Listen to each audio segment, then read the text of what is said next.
All right, it's that time of year again. Well, the start of a brand new year means the start of brand new video game releases. And hear me when I say that 2022 will go down as the best year the Nintendo Switch has ever seen. I know, that sounds like a big claim. The current greatest year the Switch has had was its initial year of release. We saw Breath of the Wild and Mario Odyssey. But this year, we get another Breath of the Wild, as well as so many other games from Nintendo and third-party companies and indie teams. It is bananas. Which means so many videos from me throughout the year. If you don't want to miss any of it, you want to get on board for the ride, you gotta hit that subscribe button, turn on the little bell, like the video while you're at it, please. This video is brought to you by Tokyo Treat and Sakurako. Tokyo Treat and Sakurako boxes are perfect for Valentine's Day. Oh yeah, this is Valentine's themed because it's Valentine's Day. Kim,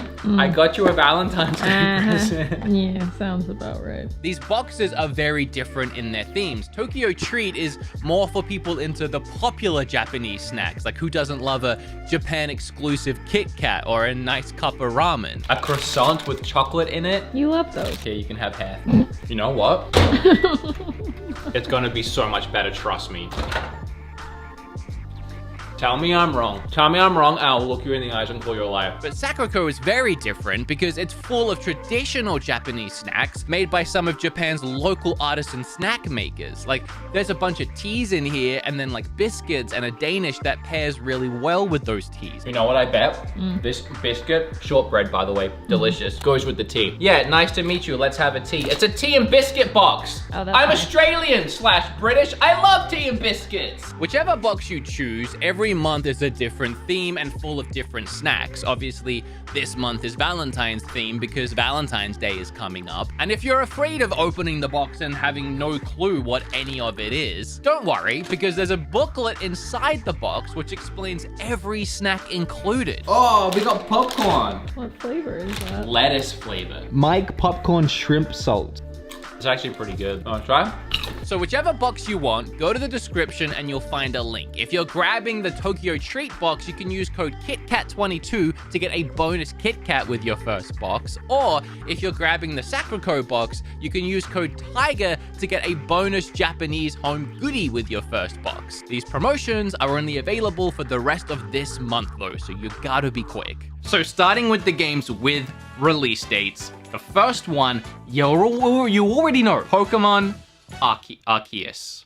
Arceus? This is a new kind of grand Pokemon adventure from Game Freak that blends action and exploration into the RPG roots of the Pokemon series. It's the Pokemon game we've all been asking for. It honestly feels, way too good to be true, which makes me worried that it's not gonna be good. But I'm very hopeful and very excited. In fact, I'm streaming it on Twitch today, so come check out my first impressions of the game. Silk Song, it's coming out February 1st. Moving on. I'm as sick of speculating about this game's release date as you are hearing me talk about it.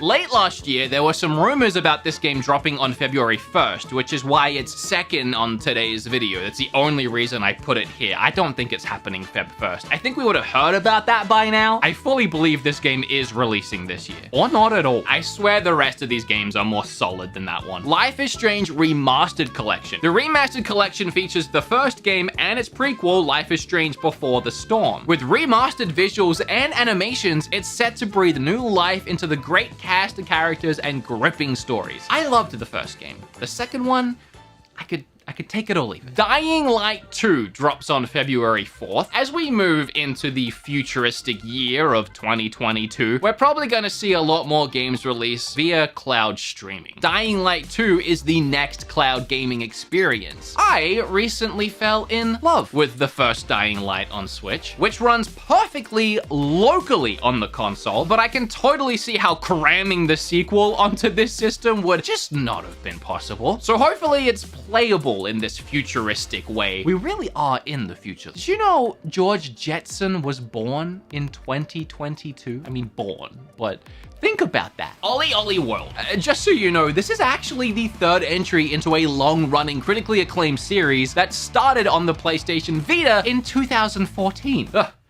Well, there's a console I haven't thought about in a hot minute. Flip and flow through the vivid and vibrant world of Radlandia, meeting colorful characters as you grind, trick, and air your way to discover the mystical skate gods. Many Assassin's Creed games have come to the Switch, and they all look and play really nice. Japan even has Assassin's Creed Odyssey via cloud streaming. But on February 17th, the full Ezio collection drops on the console, and let me tell you why that is exciting. Each Assassin's game introduces a new protagonist, but back in 2009, Assassin's Creed 2 saw Ezio as our second ever playable assassin, and he was instantly beloved, mostly because he actually had something that all the other assassins previously and since have been lacking, and that's a personality. So much so that he was the only assassin to get 2 more games directly after, Brotherhood and Revelations. Both fell under the same Assassin's Creed 2 blanket, which is why this is called the Ezio trilogy. I am weirdly excited for Evil Dead, the game, to release on Switch. It's obviously based on the Evil Dead franchise, but with PvP combat, pretty much like Dead by Daylight, which I didn't like really at all, but also like Friday the 13th, which I did really like a lot. One person being the deranged psycho killer and everyone else either trying to work together or alone to escape. It's such a cool concept, especially with the proxy chat. It's just a blast. Yeah, so Chocobo GP is literally just Final Fantasy Mario Kart, but you can play as Vivi, so it has my money.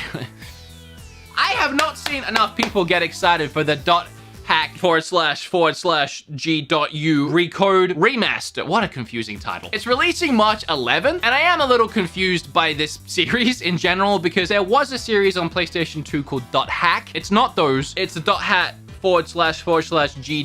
I don't know. All I know is the .hack games are supposed to be really fun JRPGs, and those PS2 games can get kind of pricey, so this is a win-win. Persona 4 Arena Ultimax is a fighting game in the Persona 4 universe. I'd talk about it more, but A, I think you get it, and 2, this is the second non-Persona game on Switch, and honestly, I'm just sick of being teased. Kirby Forgotten Lands. This is one of those perfect releases where it feels like it was just last month the game was announced with gameplay, and already it's about to launch on Switch in March. Kirby's first big debut into a 3D platformer world, and with that recent gorgeous trailer showcasing how stunning this game looks visually, I don't see how this isn't gonna be a hit.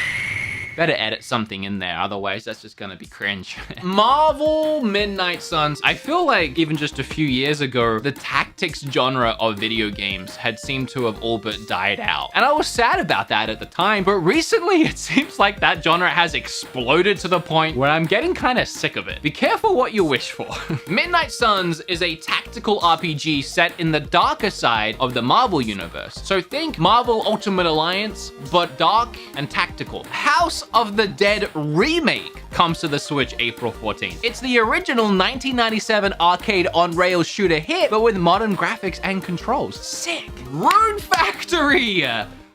It's a series of games that I keep telling myself I will play one day and then never do. So maybe the 5th game might be the place for me to start on May 20th. It's a fast-paced action RPG with farming, relationship building, fishing, and dragons. So what's not to love? But can you date the dragons? Then you would have me Genshin. Genshin? Look, if Genshin Impact doesn't drop on Switch this year, I say, honestly, don't bother. That would be like releasing Fall Guys on Switch this year. You missed the What's that? Many people have just frankly moved on already or given up waiting and played it on PC or PlayStation. That said, there is a strong rumor it's dropping on Switch mid this year. As someone who's been waiting to play the game for the Switch port, I'm pretty excited. Still. River City Girls 2 is the sequel to a game that aimed to be like River City Ransom, but in the style of Shantae. And it did that. It was praised for its art style, graphics, soundtrack, inventive bosses, and its sense of humor. So no surprise, we are seeing a sequel. Upping the playable characters from 4 to 6, enhancing the combat, adding new locations with multiple routes. Look like we're in for more of the same fun butt-kicking action. I had to say butt-kicking because my channel is like PG and I can't say F. The Legend of Zelda Heroes Heroes. The Legend of Heroes series has had many installments. But back in 2010 and 2011, two PSP games, Trials from Zero and Trials to Azure, were released in Japan. And now, both those games are finally being translated into English and releasing on the Switch. Trials from Zero drops this year, and Azure in 2023. Little Devil Inside is what I call my depression, but also the name of a game that I thought was a PlayStation exclusive. Turns out it's coming to Switch too. We recently got a good look at this action-adventure game, which has both single-player and co-op multiplayer modes where you explore the land searching for monsters and supernatural events. I mostly think it just looks super charming and just so striking visually. All right. Cool. That is all the games with dates. I think it's pretty safe to say everything from this point, while they are releasing this year, you can expect to see them in the mid to late to end of the year. I wouldn't be surprised if some get delayed. I mean, it happens all the time. First off, Nintendo 64 games totally count for the video. Obviously, we can expect the ones they have already announced, like Banjo-Kazooie, Pokemon Snap, and Majora's Mask, but I'm betting we get a bunch of other drops and surprises throughout the year. Oh, and I guess Genesis will also be getting new, who cares? I'm sorry, I'm sure somebody does. From the creators of Octopath Traveler comes Triangle Strategy. And if there's one thing these devs have shown, it's that they do not know how to name a game. Well, that, and they can really make the heck out of a 2D, 3D sprite visual look. I mean, it's just gorgeous. Their new game moves away from the standard turn-based JRPG mechanics and instead heads to a tactical JRPG, because of course it does. That said, I am excited for this one, and it looks great. Advance Wars 1 and 2 Reboot Camp was supposed to launch last year, but it has become a 2022 spring fling. And I know what you're thinking. You're thinking, Wood, I thought you said these ones didn't have dates. Yeah, but it's funnier this way, because this is another tactical game. Look, I don't know what to tell you. However, the Advance Wars games received universal acclaim back in the day for its ingenious design of being both super in-depth, but also instantly accessible. And it's very often featured as inspiration for newer tactics games released to this day. Mario and Rabbids Sparks of Hope is a turn-based tactics 2022, man. This is the year of tactics games. Actually, Mario and Rabbids, the first one, was a strictly turn-based tactics game, and it was fantastic. But this new one, it does look like they are trying something pretty different. It's still listed as a strategy game, but in the trailers, you can see characters running freely around a set limited area. Maybe it's still turn-based, but you have more freedom in how you act each turn. Either way, I loved the visual story and gameplay from the first title, so this should be great too. Digimon Survive is a say it with me now, everyone. Turn-based tactic strategy game. Good job, everyone. But this game features survival elements. It's aimed at an older audience with its dark undertones and different paths through the game where wrong choices can get characters. Yeah. All right. Let's take a break from the tactics games for a second and instead talk about, I don't know, Metal Slug Tactics. Developers.emu have been doing great work for years and seemingly struck gold when they made Streets of Rage 4. They managed to create a fantastic and successful new game in a beloved retro series, and from there, they were just handed the keys to a few other old school franchises, all three of which launch on Switch this year. First, a new title in the Metal Slug franchise with this Tactics spin-off. They're not developing this one, they're publishing it. But the developers they got for it have managed to nail the beautifully animated pixel art style the series was known for. Then, you have TMT Shredder's Revenge. Again, this time .emu is just publishing, but the developers are actually ex-Ubisoft employees who worked on the Scott Pilgrim beat-em-up game, which is my favorite beat-em-up game of all time. And finally, .emu themselves are developing and publishing a new sequel to Neo Geo's 1994 game Windjammers. I do actually think that's all the tactics games. So we'll move on to something completely different. A game that I already kind of mentioned in the video.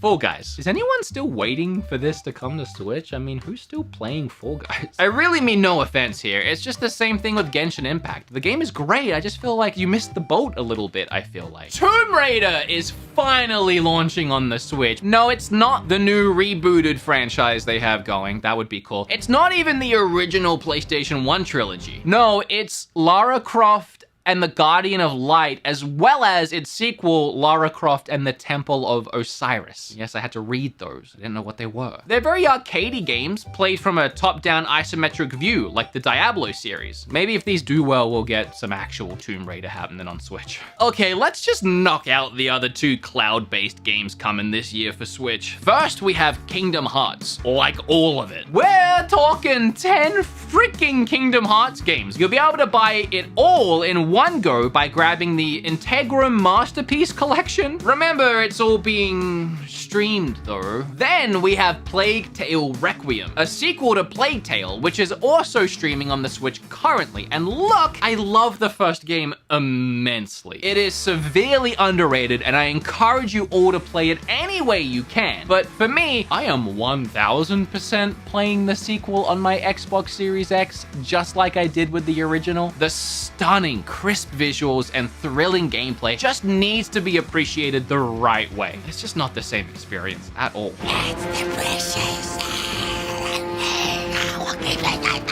Gollum. I thought that Lord of the Rings Gollum would be streamed when I saw it was announced to be coming to the Switch, but apparently they're aiming to have it play locally, which is really cool. It's an action-adventure game, obviously set in the Lord of the Rings universe, but following the character of Sméagol before the events of The Hobbit. And that's really all we know about the game so far. Time for a big one. If anyone else ever leans into you like that and says time for a big one, run, get away. But when I do it, stick around, because it's Splatoon 3, baby!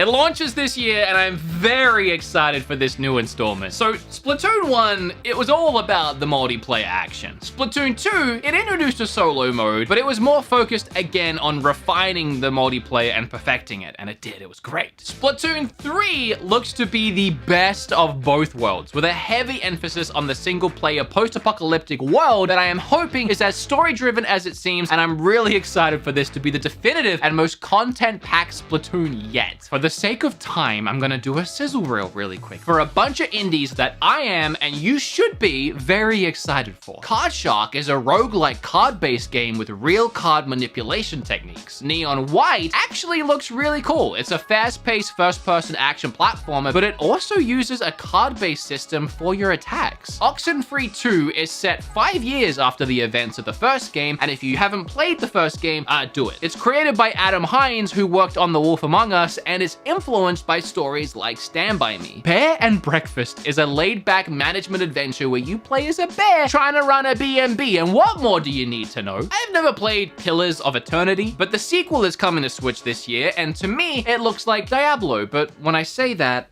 people tend to get really upset, so I don't say that.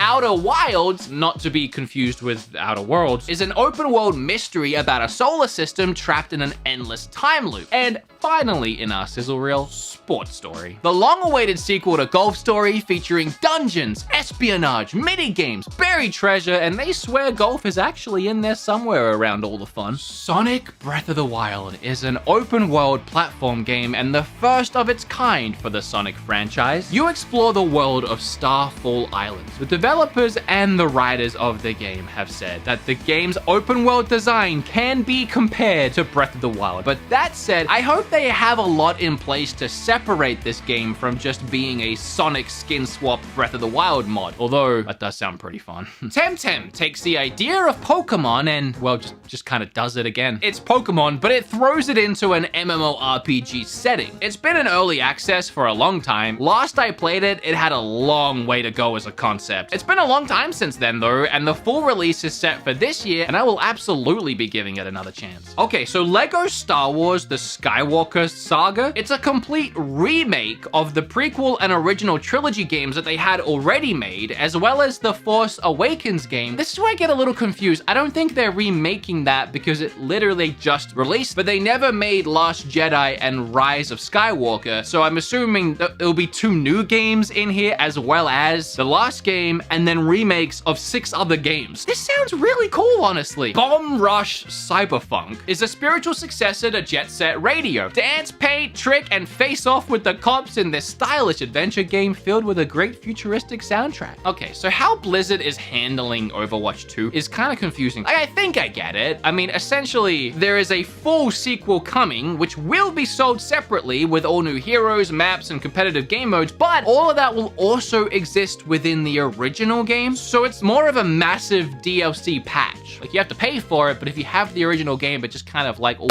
smushes into it. That said, the Switch version will also come along for that updated ride some point this year. I made a lot of these videos, right? You might have seen them here or there, me talking about upcoming Switch games. What you might not have noticed is at the tail end of almost all of them for the last 5 or 6 years of doing them, I've had to, like, out of obligation, put certain games at the end because, like, if I don't talk about them, it's kind of weird that I didn't, but we have no idea when they're coming out, but it should be soon, right? This is the first time I can finally talk about games like Bayonetta 3 and actually have a release date. Well, kind of a release year. Bayonetta 3 releases this year, 2022, and that feels so good to finally say. It's the bewitching third installment in the Bayonetta series, and I adore these games so much for their over-the-top hack and slash action, crazy character and enemy designs, and all-around vibes of Bayonetta dancing her way through hordes of demons. What does someone even say about Breath of the Wild 2? This is why this year is gonna be so huge. Bayonetta, Splatoon 3, Pokemon, and now the still unofficially named Breath of the Wild 2. We know it features new floating sky islands that Link can drip up to. We see that he can now reverse time as well as freeze it. What happened to Link's arm? Is the floating platforms and skydiving Link something that's reminiscent of Skyward Sword, or is the darker tones more reminiscent of Majora's Mask? Are we going back to the same Hyrule as the first game? I have too many questions. I can't wait to play this game. And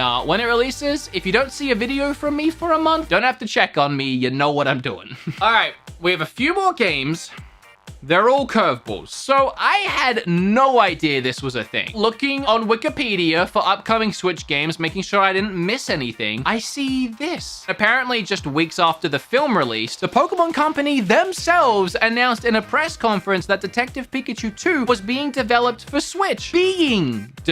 Now, we've heard nothing about this since, and shortly after the movie release, they even scrapped this planned sequel to the movie because they thought that the movie underperformed, even though it is the second highest grossing video game movie adaptation of all time. So I don't really know what they were expecting the movie to do. The fact that they scrapped the movie, I mean, it could mean that they scrapped the game as well. That doesn't change the fact that at some point, Detective Pikachu 2 was in development for Switch. I just thought that was more of a fun fact than anything. Yeah, I talk about those games. I'm obligated each video, and along for the ride, along with Bayonetta, along with Breath of the Wild 2, there's always been, of course, Metroid Prime 4. And sadly, we can't cross that off the coming this year list yet. But at the very least, the silver lining here is that it is the last big game we have to speculate, as the next big Nintendo games might end up being on the next generation Nintendo console. I really feel like it'll be next year as a way to round out the Switch's life. But one exciting thing from this year is I bet we'll see gameplay. That's honestly a pretty solid prediction I have. Okay, sure. I know what I